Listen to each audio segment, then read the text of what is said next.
Shock Monkey Radio is created by adults for entertainment purposes. The views and opinions expressed here do not reflect the sponsors or FXBG Public Radio. For additional information, refer to the U.S. Bill of Rights. Stand warned. Okay, so happy 420. It's Hitler's birthday. That's what you're celebrating, right? Oh, no. It must be you're celebrating the anniversary of the Columbine shooting. Oh, no. I'm just kidding. It's pot day for all you potheads. I mean, I'm not stupid. I understand what the 420 thing means, and I've tried the electric lettuce a time or two, and I think it's great. I think it's safer than alcohol, but smoking anything is bad for you, even weed. People who say that weed is the safest drug ignore that simple fact. I've said in my book that I think igniting anything and inhaling the fumes is horrible for your health, and I smoke cigarettes, okay? I know it's bad for me, but I don't like the idea of 420 generally. It's April 20th, so you have to be high all day. It's 4:20 p.m., time to smoke. I find all that stuff ridiculous, just like drinking games.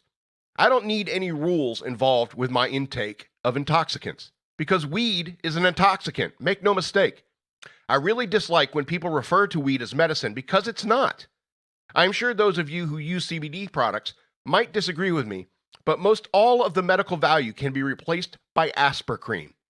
What I mean is that cannabinoids are analgesic at best. The only other application for marijuana I can think of is people going through chemotherapy being prescribed cannabis to help stimulate their appetite. Also, I think anyone dealing with life-threatening illnesses like cancer, they should be given free weed by the hospitals and be allowed to smoke anywhere and everywhere for as long as they are sick. I would consider that the least we could do for such people. Additionally, I consider marijuana to be an intoxicant because you shouldn't be operating heavy machinery while on it. Don't drink and drive. Don't smoke and drive. It seems like common sense to me. Apparently, marijuana will be legal here in Virginia in July, with conditions, obviously. Legal to possess up to 1 ounce if you are over 21. And that makes sense to me. However, despite what you may have heard on social media, a cop can still pull you over if he smells weed because you should not be operating a motor vehicle. It's dangerous. Passing a blunt back and forth is distracting. A coughing fit can cause you to not watch the road or worse, pass out. Plus the effects on your brain and motor functions. It's dangerous. I mean, I trust people with cars on pot more than people on alcohol. I mean, pot makes time slow down. Perhaps gives you a better reaction time. I'm just speculating. Don't take my word for it. The first time I got high, it felt like forever. I felt like I was high for 6 weeks, and then I started feeling better, and I asked my friend how long since we smoked, and he said 2 hours. Hey, did you ever hear that recording of that cop calling 911 because he and his wife thought they were dead? He was a cop, and they baked some brownies or something, and he called 911 saying they were dead because time was going by really, really slowly, and it was freaking them out. And that's the fun of weed. If you're safe at home and you eat a bunch of magic brownies and freak yourself out, I would rather 911 take a call where some guy is freaking out at home instead of a 3-car collision because some dude felt he had to smoke in his car instead of, say, going to the park and smoking a J by the waterfall. Also, cops arresting people for a gram or paraphernalia is just silly and a waste of law enforcement's time. Locking up these guys and bogging down the courts with such bullshit cases is a waste of time and taxpayer dollars.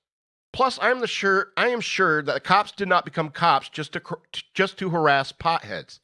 Sure, there are some dick cops who do, but for the most part, I'm sure most cops want to deal with more direct threats to their community. And I will say this about weed. Humanity has been using it for a long time. They found cavemen frozen in ice with a sack of cannabis. Hemp was big business in the United States before the cotton gin. The flowers of the hemp plant were used for smoking, and the plant itself was used to make clothing, ropes, sails, all sorts of textiles before Eli Whitney made cotton easier to process. And it's not like these cavemen and American pioneers had video games and television like we do these days. Instead, they were more like Tolkien. They would get blazed out of their minds and read books, or write books, or in Tolkien's case, invent entire fictional languages for your fictional characters to speak in your fiction books. My point is some of the great art out of all history has come from someone who was blazed out of their mind.